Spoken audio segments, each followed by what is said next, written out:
Hey there, hope you're all doing well out there. A local friend of mine named Rebecca Lynn, who has a podcast called Sunshine and Coffee, decided to interview me about me living with HIV and how I'm dealing with it. So I thought I'd share a portion of this podcast here. So without further ado, here is the interview. All right, and with me I have Michael K. Thank you so much for joining me. It was a pleasure. Thank you for having me. So glad to finally have this important conversation. So for starters, can you just tell us about yourself? Yeah, I'm Michael, and I was born in Windsor, Essex region of Ontario, Canada. I'm 45 years old and single, and I came out at 18 at the year of 1994. At that time, it was quite difficult. Naturally, it's different now today, not as extreme to come out. I also came out on national television. I don't know if you heard the show, Sally Jesse Raphael, and the title of it was Get Over It, I'm Gay. And my best friend at the time, a female, took me on to tell me she was in love with me and wanted to have my children. And I was already engaged to a man, so you can figure out how that worked out. So I put that on my YouTube channel. It was the first video I ever done, and it got quite a reception, and it's still going strong. People are commenting like every day. I see many. It was fun to do. It was filmed in New York City. Had a blast. It was actually Gay Pride Week in New York, so we got to partake in some of that, which was quite exciting. So I was diagnosed with HIV at the age of 41 in August 2nd of 2017, and that's a date I will never forget. So how did you feel when you were diagnosed? It wasn't that long ago, and I know that times have definitely changed now. So what would be the differences when you were diagnosed compared to now? Naturally, I felt devastated. When I was first told, I wondered how the treatment, how much it would cost, how it would affect my body, the side effects. I was already dealing with the acute HIV symptoms at that time. I'm wondering if they would clear up those problems, like I had vertigo and I had neuropathy in my lower feet and legs. Thankfully, that went away, the vertigo. I still have some neuropathy. I had many questions, so many, like how is this going to affect my dating in the future with Stigma, really? And it has affected me throughout the years since I've been diagnosed, within myself and others. Maybe I project it, not sure. Wondering about getting mental health, have someone speak with me and they weren't really forefront about getting me help. It was, I had to do all the legwork. I thought maybe they would just step up and say, okay, you talk to this person, call this one, and nothing. Go numbers. Oh, yeah. So it wasn't all that great of treatment that way.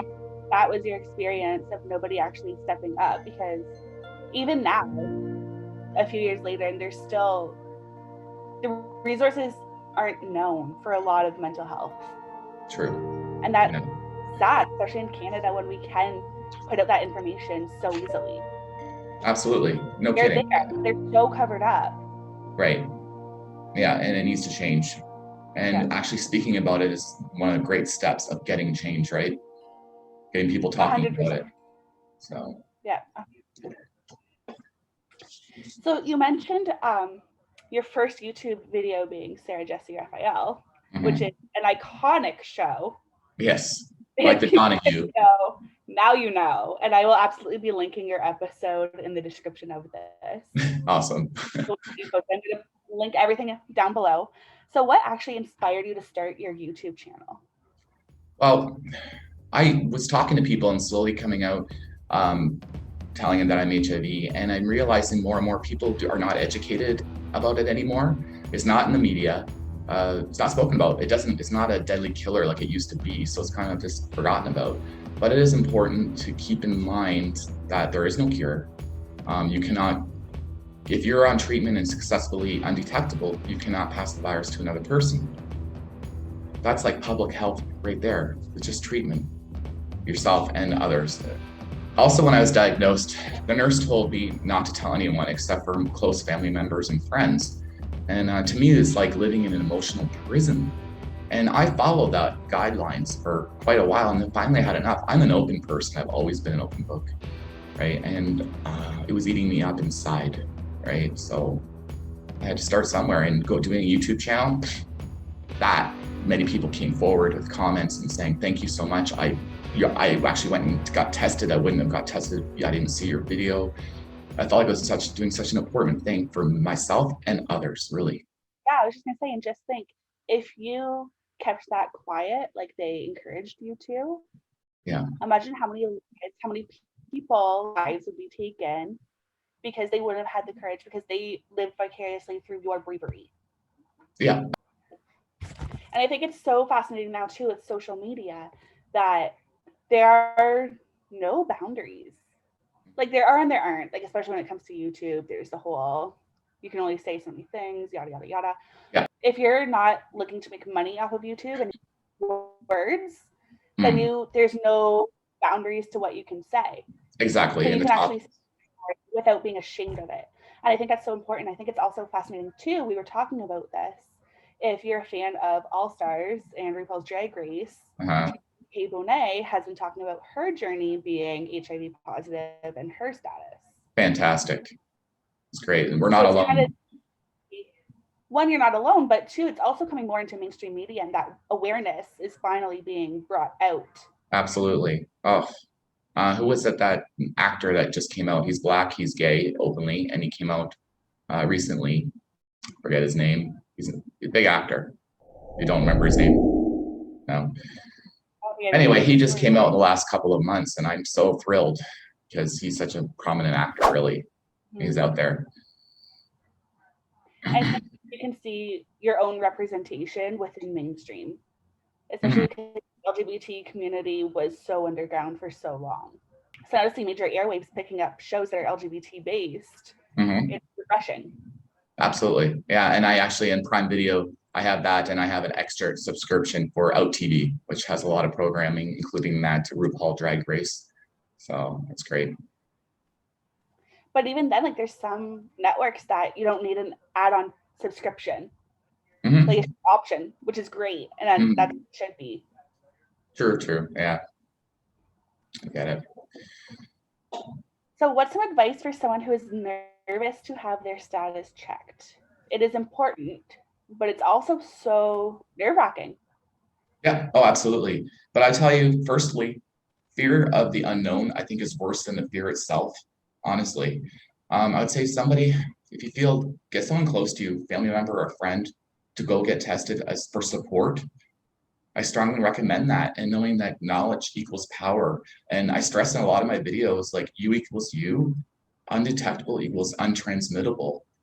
Now, if you just let it go and ignore any maybe possible acute HIV symptoms, you're gonna have much more trouble with treatment down the road, and you could possibly be transmitting the virus to person. And you don't want to do that. Imagine the guilt you would feel. Oh, 100%, because those are other people's lives and they're valuable.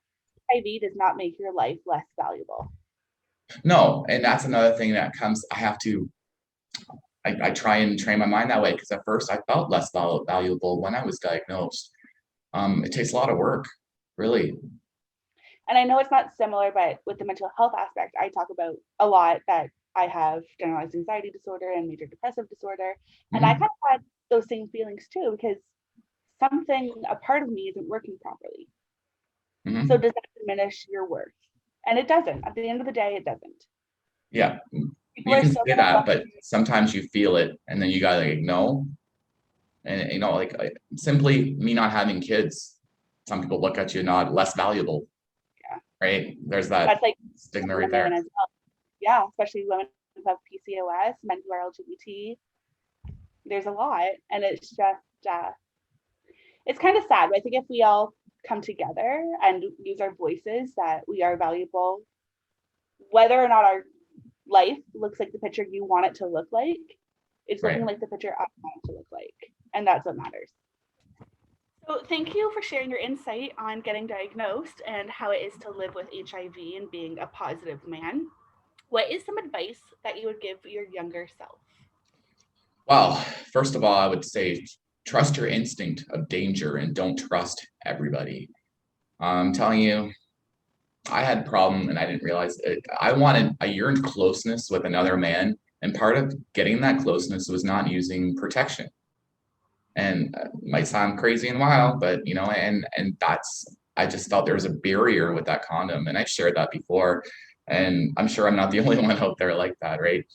I would be much more choosy of my sexual partners, which I have now been since being diagnosed. And that's about all I could think of, really. Yeah, and I think it is important to be choosy. Mm-hmm. Because sometimes having just a little fun for one night isn't worth what could be your future. Absolutely. And I'll tell you that night when I was leaving to go meet this man that infected me, I literally stopped at the door and said, I don't think I should go see this guy or go there. And I'm like, no, I'm gonna have fun. It's my vacation. I'm just gonna go and do whatever feel like. And that's what I did. I didn't care about anything. And what a mistake. And I should have listened to it. And for some reason, it was weird. Inside myself, my brain said, I shouldn't do this. And that's rare. Yeah. Oh, And I mean, it happens, right? Nobody's yeah, perfect. can happen to And anybody. now look at the great things you get to do because that happened. Now you get to inspire others through your bravery, like I've said before, and encourage others and Yes, spread this information so that there isn't so much misinformation out there about being able. absolutely. I mean, I had a guy at work tell me, he says, isn't there a cure for HIV? No, it's been 40 years and there's no cure. There's incredible treatment out there, I'm lucky that I got diagnosed when I did, because if I had prior years ago, the side effects were horrendous. People dying of heart attacks and so on. And I think there's side effects too that like we don't even necessarily know about because even in sex ed, it's not talked about. Yeah, yeah. And there's people out there, I know in particular, I follow a guy on YouTube before I started making these, he's doing on HIV, and he's saying, oh, it's like no side effects. I feel great. Nothing wrong. That's impossible. You're always going to you might not notice it so much, but they're there. Or short and long term, they'll be there. Pardon? Or you might think it's something weird that's happening, but don't really put any thought into that. That's right. Yeah. Awesome. So, for the story, no matter how big or how small, if something's off, you should probably go see a doctor. Yeah, and I suggest that regularly in comments on my YouTube video. Which is great. That's a great thing to encourage. Mm-hmm. You shouldn't Mm-hmm. be afraid of the medical system and the doctors, especially Right. in Canada where we have, it's not necessarily like the best, but we do have resources and True. we do have these places we can go to. But what I've learned in some of the states that they have to pay for every test they get or see a doctor. And so that might be to tear them from going to get tested. So we can just go in there and our healthcare system pays for it all. Right. And in Canada, that can have to really count our lucky stars. It might not be top tier, but at least we can be seen. Yeah. So this next question I like to ask everybody, and it's one of my favorite questions because I can just see their face light up. I know through the podcast you can't hear it through their voice. So what makes you the absolute happiest? Oh, the absolute happiest. I love spending time with my friends and family, having some drinks on a patio. I love the water. My passion is to go kayaking. And I tell you, it's such a different perspective out on the water. You see all the nature around you, and it just uplifts my spirits. And that's my number one passion. Well, number two, because I love to socialize. So, also, I'm very thankful for my health. Every day I wake up, I could be so much worse. I always think it could always be worse. In the hospital, on a wheelchair, like I'm up and moving, I'm working every day. And I know most people don't like to work every day, but I'm able to do that, Experience where that's almost stripped of you or could have been stripped from you. It puts That's it right. into a whole other. That's right. And I know people who had diagnosed with HIV years ago ended up with lifelong disability, and that's it, ruin their life. So yeah, I'm very grateful and blessed. Well, thank you for having this super important conversation. I hope this sparks more people to listen to their instinct, to see a doctor if something's off, and to just talk about it, make it more open. There's still so much to be uncovered about HIV. and there's still so much work to be done in that community. Lastly, where can people find you specifically on social media? Because I had somebody say, well, you can find me at Disney World. Well, you can find me on YouTube, Michael K. And I have over 50 videos that you can watch and hopefully enjoy and learn something. That is amazing. So as usual, I will put everything in the description box. All the links you will be able to find through me over, especially on my Instagram, which is at sunshine.and.coffee.podcast. And this podcast will be up on major streaming platforms. Thank you for joining me. I would like to take the time to thank Rebecca Lynn for allowing me to speak on her podcast, Sunshine and Coffee. As I said earlier, I'm going to link the description below where you can listen to the whole podcast. I hope you enjoyed the video and thank you for watching. Please remember to like and subscribe and tap that notification bell if you haven't already. For now, Michael K here. Take care, everyone.